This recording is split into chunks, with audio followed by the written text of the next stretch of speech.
Hello, and thank you for joining us here at Ask a Historian. I'm Matthew Wilkinson, historian with Heritage Mississauga. And this week we are pleased to welcome John Eigl, historical researcher with us here at Heritage Mississauga. John has recently graduated from McMaster University's history program and will begin his graduate studies at the University of Waterloo in September of 2021. For the past 2 summers, John has worked with us here at Heritage Mississauga as a historical researcher, primarily focused on the Second World War. John has focused on researching service members, particularly fallen soldiers, from historic Mississauga. In addition to developing biographical work, John has undergone an extensive amount of background information into service records, unit histories, and the like, all supporting the story of Mississauga's Second World War connections, with again an emphasis on the fallen soldiers from this community. So again, thank you for joining us here at Ask a Historian, and we look forward to exploring the process of research that John has undertaken in the Mississauga Remembers Our Fallen project. Again, looking at records from the Second World War. Well, thank you, John, for joining us this week at Ask a Historian, and we're going to explore kind of how we did that at Heritage Mississauga with the focus on our research project over several years on the fallen soldiers from the Second World War with connections here at home in historic Mississauga. I get the question a lot, John, and probably when you started this and said, "Hey, here's a good idea." How do you go about it? How is it that you can trace records for soldiers who lived and served so long ago? How is it? So someone comes to you and says, how do I find out my ancestor served in the Second World War? Learning about recruitment and enlistment and how to find things like attestation papers. Can you walk us through kind of those baby steps, the first steps of a research project like this? So you're right. It very much was a learning process when I started. Thankfully, you gave me a sheet that I think you called Search Resources, which laid it all out for me. And I've expanded on that since, so I'll send that back to you. But really, a good basic starting point is ancestry.ca. Library and Archives Canada has a program where they are digitizing service records of fallen of people who were killed during the Second World War, and those get uploaded to ancestry.ca and tied to the person. So odds are, if your relative fought and was killed, then those records will be accessible on Ancestry. That does require an account. If you don't have an account, you can go to Library and Archives Canada. They have a military heritage database that you can search through, and that will give you like basic information about the service file. You can request files from them. I've done that, and I think during COVID, it's really delayed, so it's a long process if you want the full file. But usually it's on ancestry.ca, so you're good there. You can go into more detail with forums and things like that once you know about or that your relative served, but that's a whole other topic of discussion. And what about just finding? So you say you find your ancestor, and yes, indeed, he served. Finding out what he served in and what capacity. Was he overseas? Because not everyone went overseas, right? You have a massive amount of enlistments that happen. How those next steps. Ancestry and Library and Archives Canada are kind of those starting points and great resources, obviously. But what about other resources in terms of exploring other avenues or exploring their actual service? So really the simplest way to figure out if someone overseas is to figure out where they're buried. So if they're buried in Italy or Germany, for example, they in all likelihood were killed there. We get a good number of service people who died while in England, so during training or whatnot. But if you want to get more specific, if you find out that your relative did actually see combat of some sort, what you could do as a starting point is, as long as you know what regiments or units they served with, you can, oftentimes the regiments themselves will have histories online or museums. So the Queen's Own Rifles of Canada has a really good museum, which I think under current protocols is not open to the public, but they have a good website which you can look up, and they're really happy to help with any inquiries. They've got a good team. I've spoken to them lots, and so you can do that to get a rough sense of the path that units took throughout the conflict. To go more into detail, if you can figure out what company or platoon, even in some cases, your relative served with, you can get a really finite idea of where they served. And the best way to do that is through looking up war diaries, or I believe the RCAF calls them squadron record books. And so those are typically available through Library and Archives Canada. They are digitized on a by request basis. So more historically, I hesitate to use the word significant, but units that have larger histories that generate more public interest tend to be digitized more frequently than others. Right. So there's lots of records on the Queen's Own because they landed on D-Day and were a very prominent unit throughout the war. They're very storied. Lots of information on the RCAF, things like that. Like, everyone wants to know about the Spitfire pilots and the Lancaster bombers. So those are often digitized and readily available. But in instances of, for example, if you're looking into someone who served with the engineers, there's nothing really glitzy or glamorous about the engineers, at least from a modern historical interest standpoint. So a lot of times those haven't been digitized. They do exist, and you can request the Library and Archives digitize, or Library and Archives Canada digitize them for you. Right. But again, under COVID, that's a more lengthy, drawn-out process, and it's not free. Right. But that's available online. I've looked for engineer regiment war diaries and not found any that are digitized, but they are in the Library and Archives. You can also, if you are willing to go out to London, or Ottawa, you can request that those be made available, and then you can go see them yourself. And but probably once the pandemic is under more control. So I understand that the research process, of course, we're almost stuck today in this current moment in time with what are resources available to us digitally and externally, if you will, rather than going into the actual archives. And not everyone has the opportunity to go to Ottawa and the National Archives either, let alone the United Kingdom archives and whatnot. At Q. But also understanding that service during the war is a multifaceted thing, that there are many branches of service. So just identifying your ancestor having served in the war doesn't really highlight specifically what they might have been involved in. Bear with me. Sorry. All right. So I understand in the process of finding information on your ancestor that we're stuck today with a lot of the digital resources that might be available, and that in-person visits to archives, whether it be Ottawa or United Kingdom, are problematic, to say the least, during this moment in time.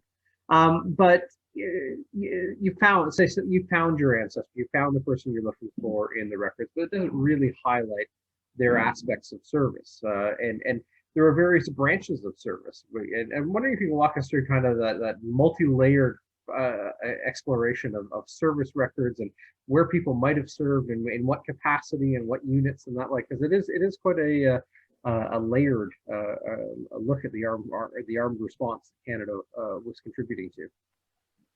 So it's a complex question, and Library and Archives Canada is going to be a recurring theme here, and I'm going to have to keep leaning on it. But really, Library and Archives Canada is the place to go. So they have categorized their war diaries and unit histories into three groupings. They do the Army, they do the Navy, and then the RCAF. And on their search engine, it lists, so you enter a code. For instance, the Army is RG24-C-3, and then you enter your search term. So code Queen's Own Rifles of Canada, for instance, or if you're looking for the Navy, you'd go RG24-D-2 and HMCS Haida. And so that'll give you the service records of the different units. And if you're lucky and the relevant record is digitized and readily available, you can download the war diaries.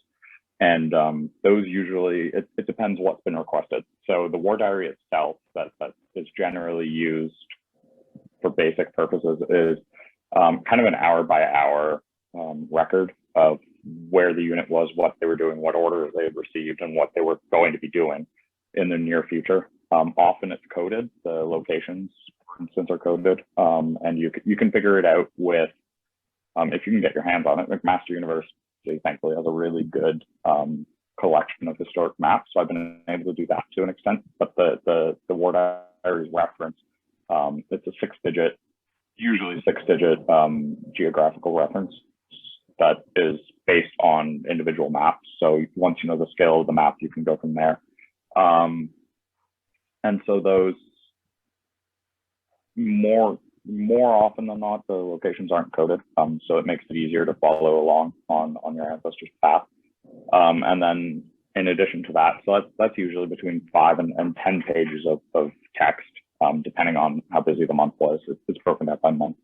After that, you get the appendices, which can be anywhere from 200 to 400 pages of finite day-to-day detail of here's how many officers and other ranks we have today. Here's how many were injured. Right? It's very finite. You get messages from Allied Command. You get everything. So it can be very overwhelming to go through, but you get a lot of gems hidden in there. So it's if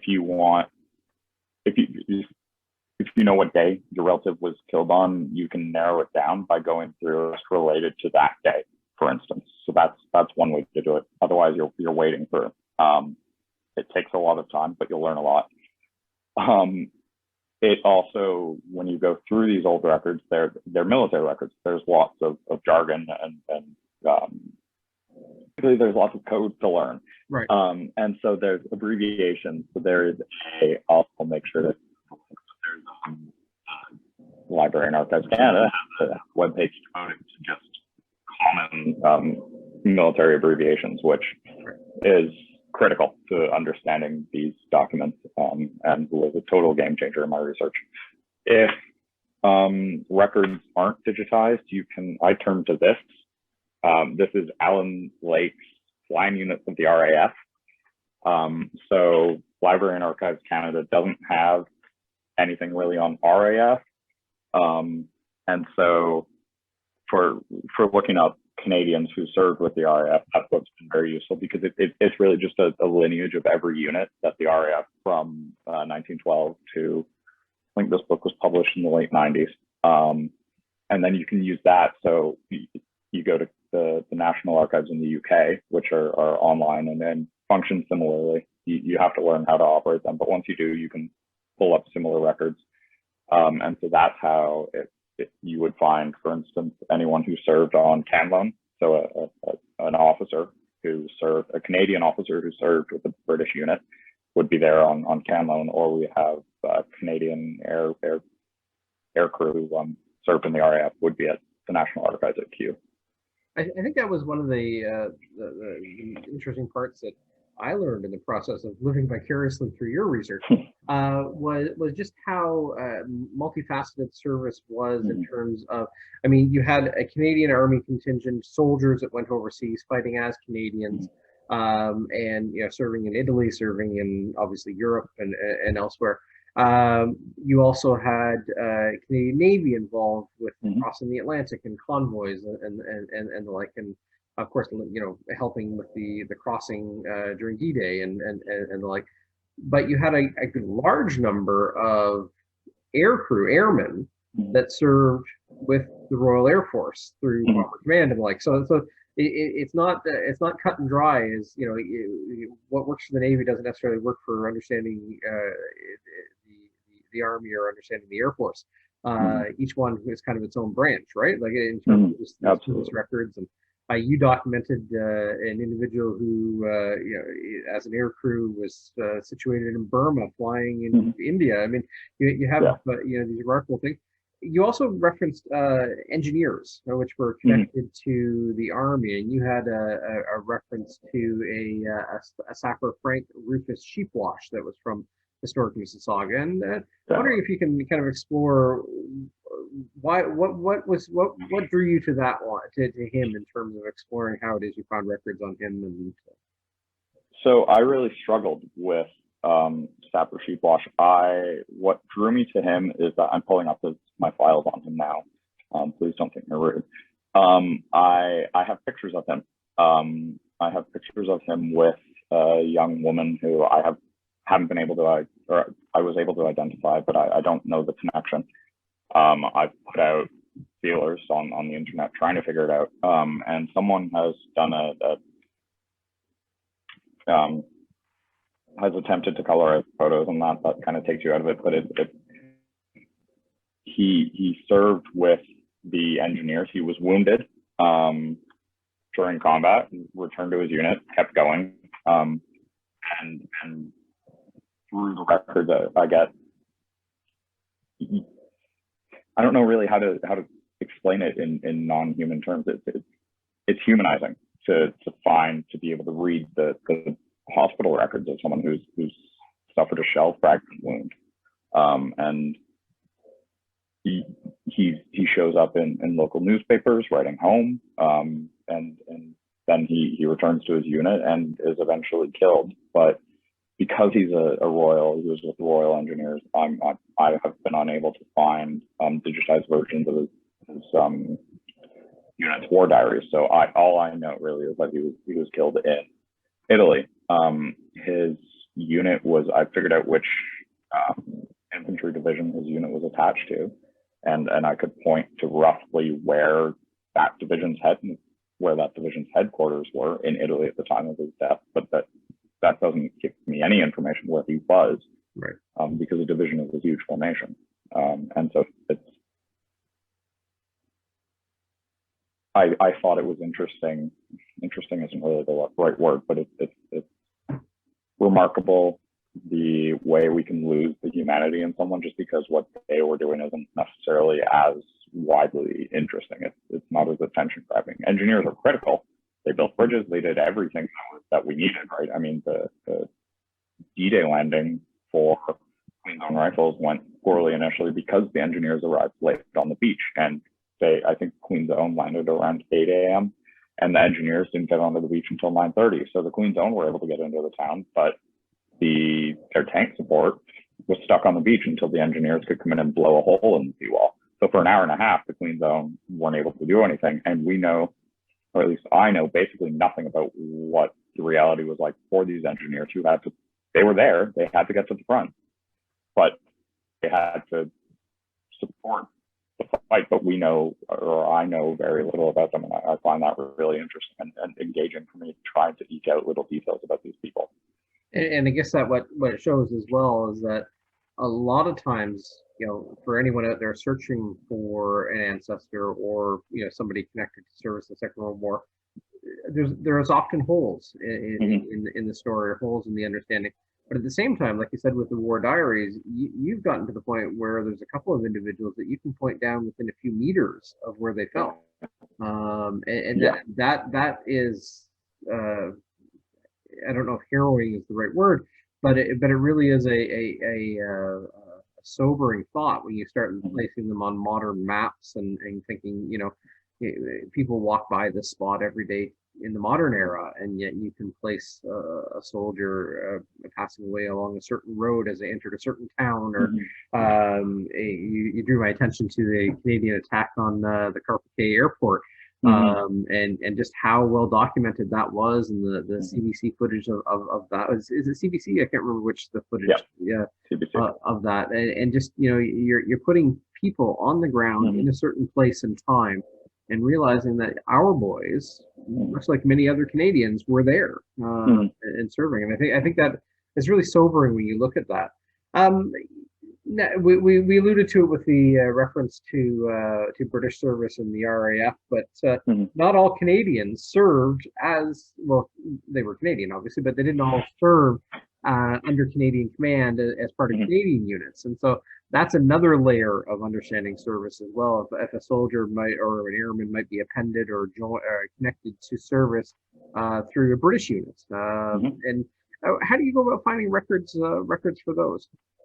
So that tends to add another layer of complication, um, because often they will always, as a Canadian, start training with Canadian units in Canada, and um, most of our fallen who served in or who were killed during their service with British units were officers, um, excluding airmen. A lot of Canadians served in the RAF, but you also had Australians and New Zealanders and Americans flying in the same crew with Canadian airmen in RAF aircraft, right? So that was very Right. International in that sense. But with the military on the ground, it's rarer. So there's a website that lists can loan officers who were killed during their service, and if I recall, can loan officers were actually killed at a notably higher rate than typical British military officers. I couldn't tell you why, but they did. The significant list of fallen who served or can loan officers who were killed. But so that was a good starting, that list, once I found it, was a good starting place for me, because it verified that these were actually can loan and not that they just somehow found their way there. So in the instance that I figured I'd bring up was Lieutenant Edward Drew Glass, who we do have a picture of. Canadian units and British military units are named differently. So we have the Queen's Own Rifles of Canada.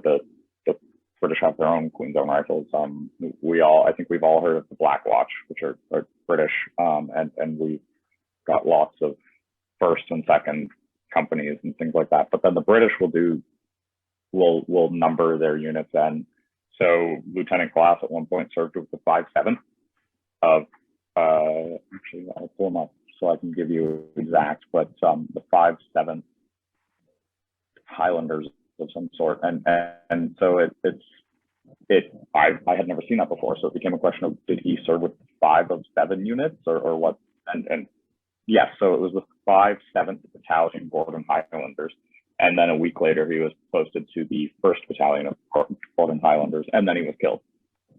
So it's tracing through these units that are named differently than what I'm used to added a layer of complication.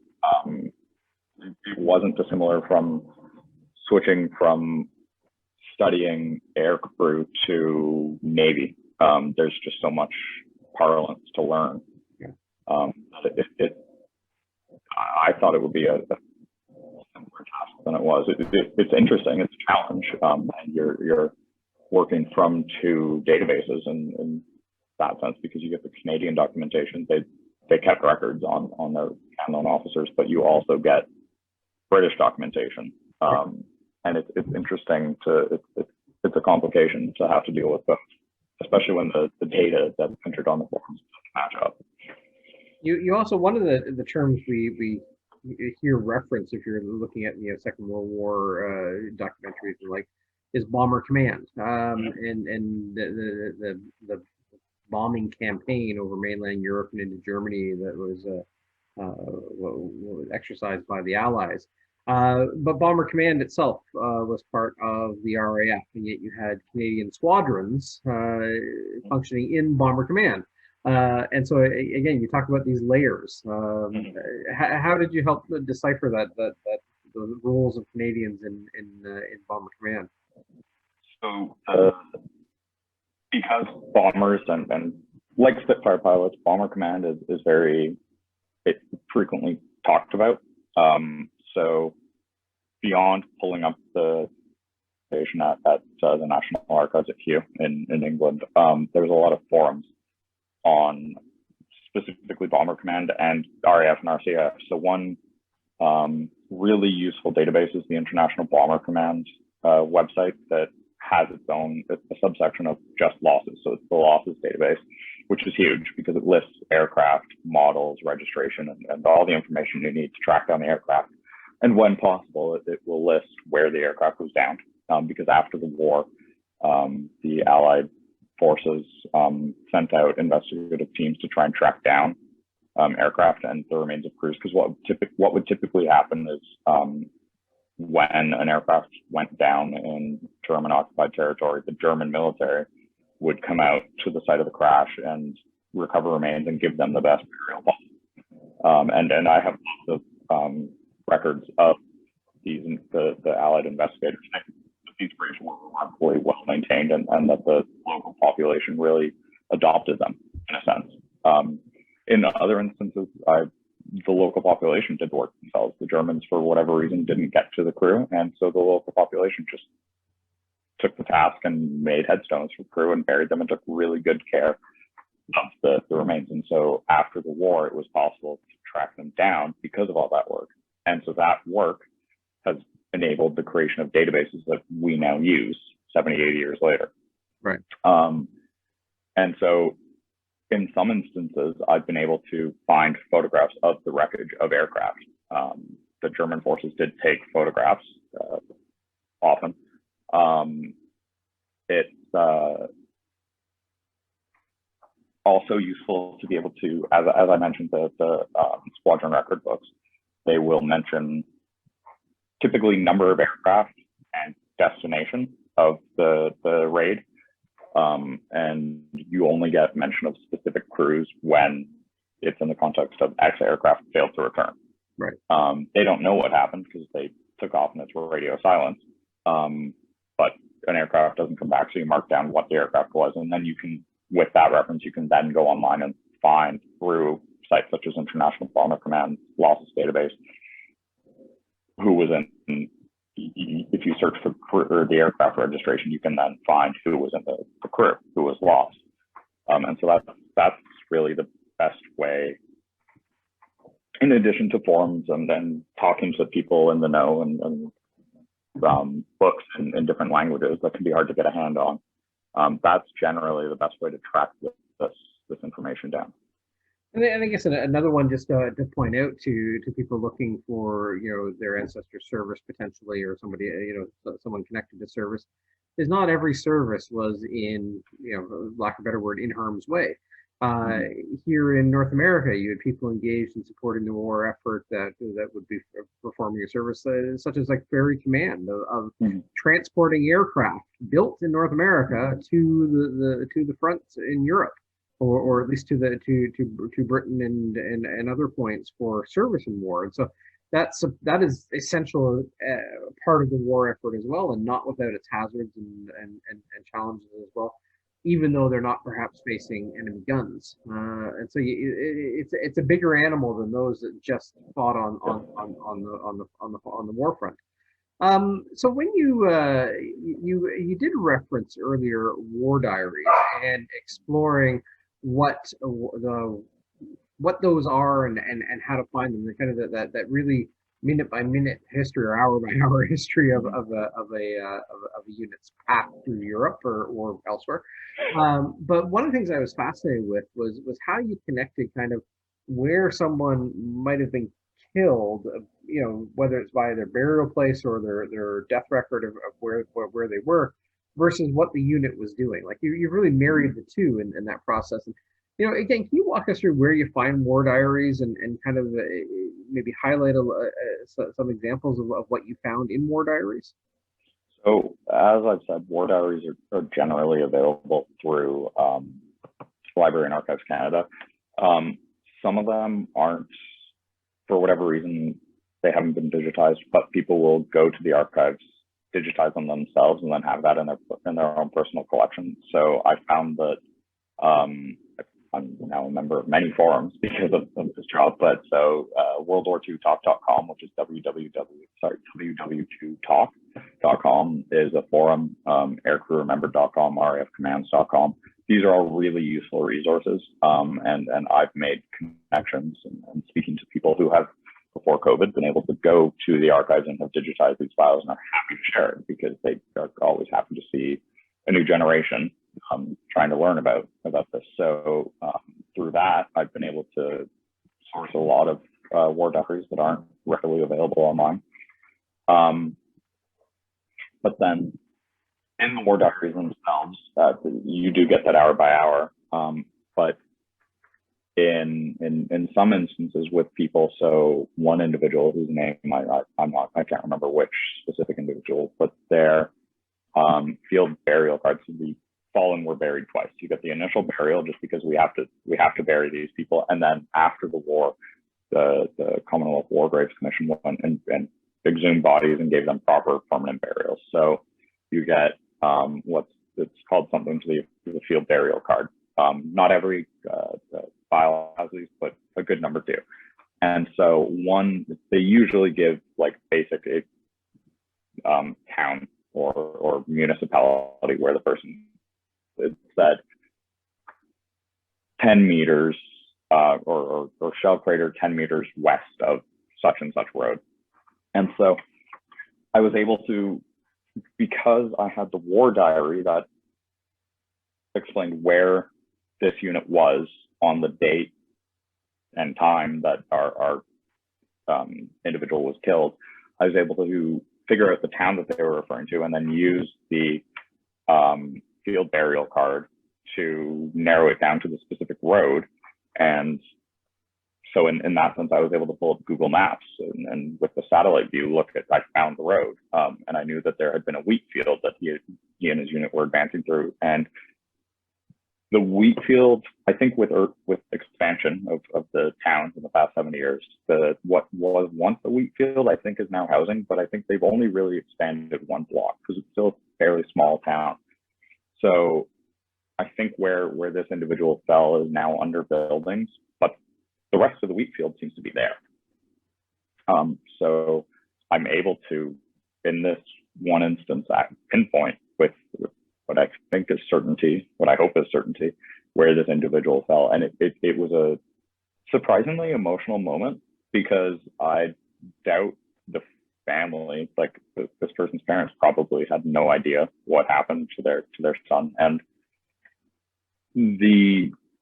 some of the documentation I've come across can get graphic, and it's things that I won't include in publications because it would be gratuitous, but I find it, and as a researcher, I have to read these things because you never know where you'll find something. And so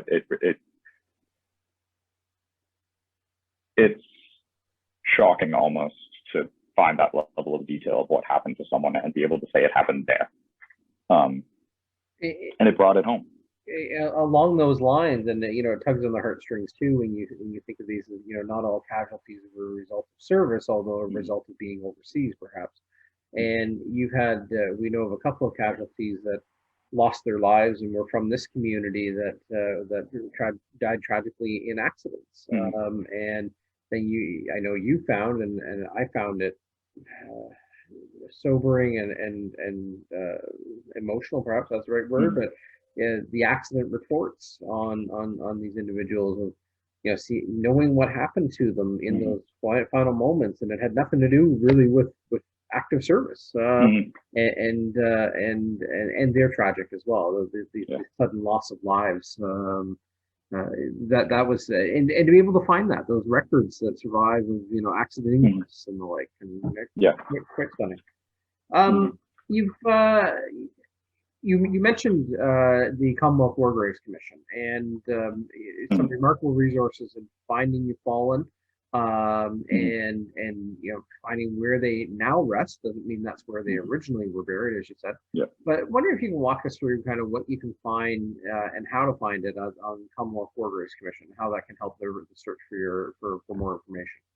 So Commonwealth War Graves Commission, or CWGC, is kind of like ancestry.ca in that it's a really good starting point.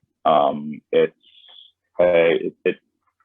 a database of every burial that has been conducted by the CWGC, I believe, for both first and course. So what you can do is you enter any information you have on, in this case, your relative, first, last name, unit they served with, if you have it, and then you narrow it down, and then it will give you the result.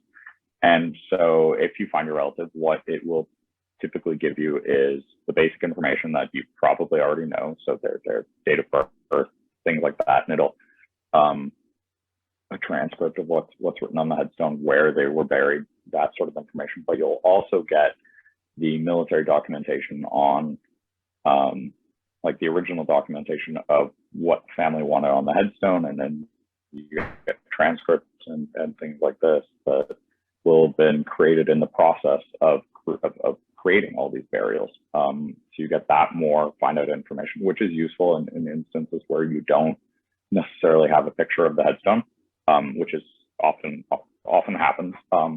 And to go off on a bit of a tangent, I have to shout out Find a Grave. They're fantastic. It's community run largely. You do get accounts such as Operation Picture Me, which is an effort to find and digitize a picture of every single fallen service person from the Second World War. They're pretty active on Find a Grave, and so what they'll do is they'll upload a picture of the headstone for the person themselves if they can. But basically, it's a community-created database, and so it gives you the ability to request photos of individuals and their graves. So, and it will then tell you, once you put in a request, it'll then tell you how many people, how many volunteers they have that are within a 50-mile radius usually. And it's worked for me. It's historically taken about a year, but people do tend to get out there and upload a photo of the grave. It's worked in a couple of instances for me. Even with a person who lives up by my cottage, I happen to find there's one war grave up there, up in Dunchurch, Ontario, and someone uploaded a picture of me, which was cool. But that's a really good place to go to find that information. And I know that the question was about CWGC, but it all ties together. Right. And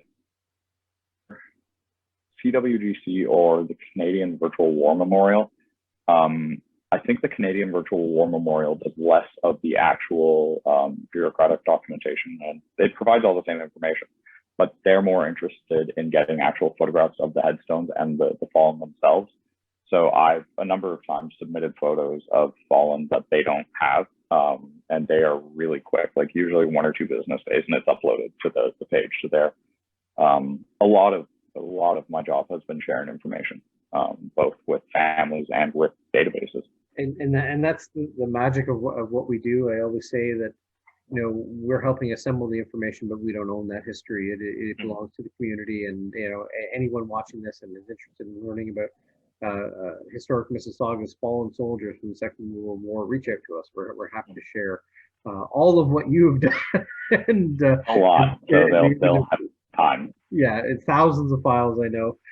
You referenced one soldier in particular. I know you've been involved with the Find a Grave and the story of sorry, I lost it here. Corporal Marcus Frederick Ballard, and finding a better image for him. I wonder if you can walk through that, and then the connection you found in the modern landscape to his wife and the home address. Yeah. So Corporal Ballard, he was killed in France, as I recall, and his headstone isn't in a big war cemetery. It's in a small church cemetery in a little town. I think it actually might be Belgium, because he did have a Find a Grave profile. No one was managing it, so I took it over, and I now have editing power effectively. And so I was able to add a bunch of information. But the headstone photo that was attached, it was either overexposed or the image was taken on too sunny of a day or something, and you couldn't read the headstone at all.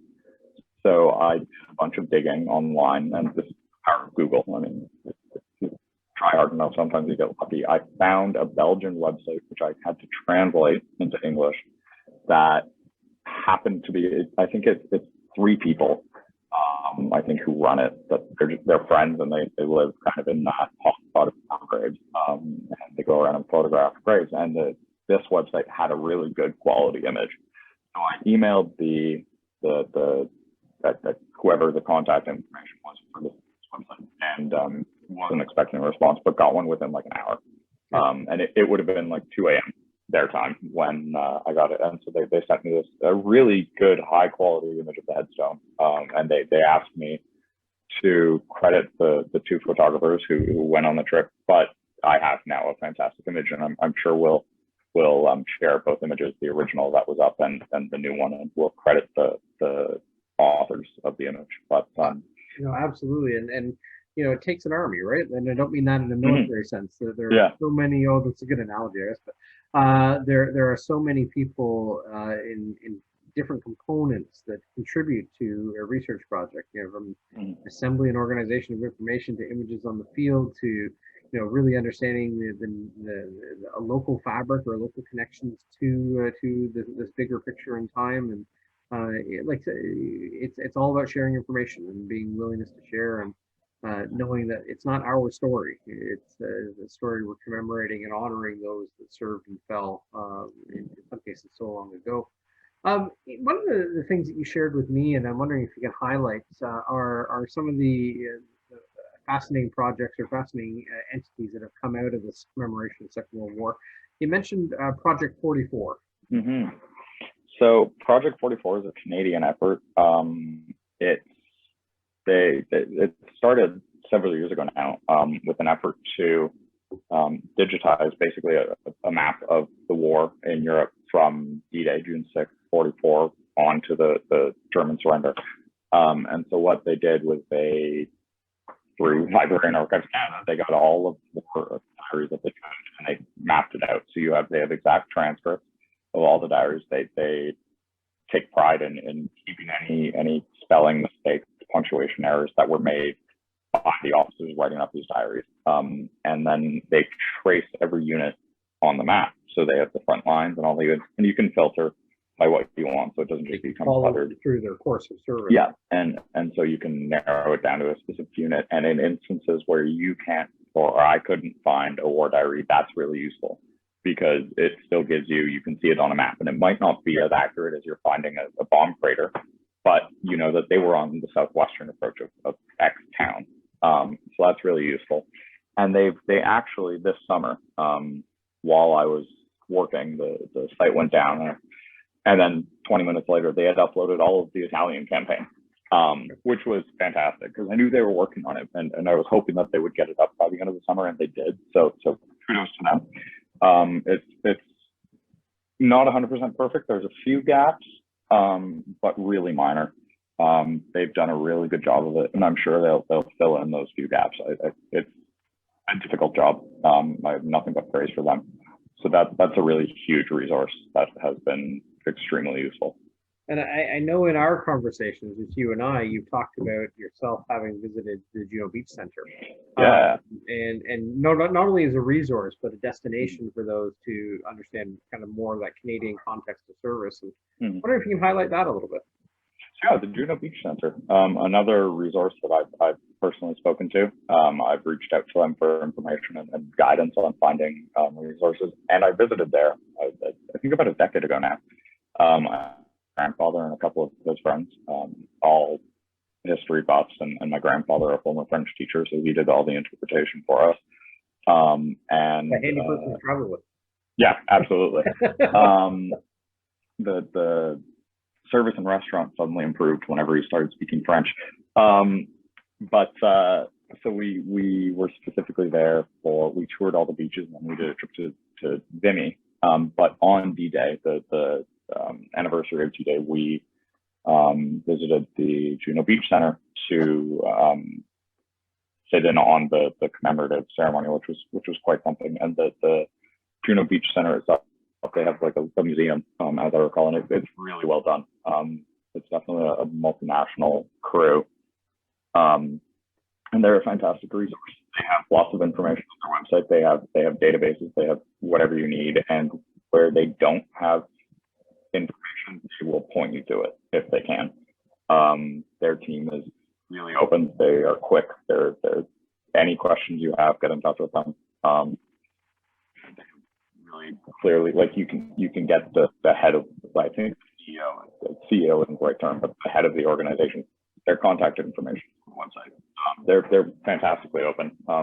Much like Project 44, I have nothing but good things to say about them. And if you ever get a chance to visit, please do. Yeah. No, destinations for sure, and Hmm. like you said, just there's so many people say, I want to visit the battlefields, but Hmm. visit our soldiers too. The Yeah. cemeteries is dot all over Europe, and like I Hmm. said, they're cared for under the Commonwealth War Graves Commission, and something that will be eternally cared for, and uh, rightly so. Hmm. We owe so much to those that gave their all and did Hmm. not return home, whether it be in Europe or in Italy or in Burma or in Belgium or wherever that service might have taken them. We have fallen in many locations. I thank you for your leadership on this and your dedication to it. I know you've become personally and passionately involved in the Hmm. process, and Yes. yeah, I think 2 years ago I warned you about that, but Hmm. it draws, and we should also hat tip to those that also worked on the project. We Hmm. Maxwell Oh Phillips yeah, and absolutely. Ivan Kovacevic and Kathy Baker as well. But Hmm. I mean, you've uncovered so much information on the fallen soldiers Hmm. of Mississauga and really assembled it in terms of a coherent narrative for biographies. And so we will certainly share that if anyone's interested in learning more about the soldiers from this community. We're happy to share John's findings and the countless material that has been assembled on the subject, but also just if you're researching your own ancestor, we're here to help, but you need to start. You need to jump in with both feet and see what you can find out and see where the breadcrumbs lead you. Because I get lots of friends asking me to look up their relatives, and they're always shocked what you can find in 5 minutes. yeah, yeah. And like I said, you now know, but it is learnable in terms Hmm. Yeah. of where to find the material. So John, thank you so much for the work that you've done. We look forward to Yeah. sharing your findings and the Hmm. stories of our soldiers and the biographies and images of those soldiers in the months and years ahead, and Hmm. making sure that those that are fallen are not forgotten. And that is. Something we should be bound to make sure Hmm. that we do not forget those names that appear on cenotaphs and memorials and elsewhere. They were lives from this community and communities all over Ontario and Canada and beyond, and they gave their all, and we should give our all in terms of honoring that. And so again, thank you, Absolutely. John, for the work that you've done, and for being so committed and personally engaged Hmm. with the exploration of this chapter of our history. So thank you so much. Yeah. Thank you. It's been my pleasure, and I couldn't have done it without the people who worked on the project before me. I'd be nowhere near the stage we are now. So I owe it all to them too. Thank you for spending some time with us here at Ask a Historian. And thank you to John Eigl for joining us and walking through his research process into fallen soldiers from the Second World War. And kind of all those links that he's explored and become very familiar with, they're all out there in terms of resources that you can consult yourself, looking for either perhaps an ancestor or an individual from a different community connected to service in the Second World War. And for anyone interested in learning more about fallen soldiers from historic Mississauga during the Second World War, please reach out and contact us. And we're most happy to share the huge amount of research that John has done and the biographies that John has compiled into the soldiers, the fallen soldiers from historic Mississauga during the Second World War. So thank you so much, and we'll see you next week on Ask a Historian.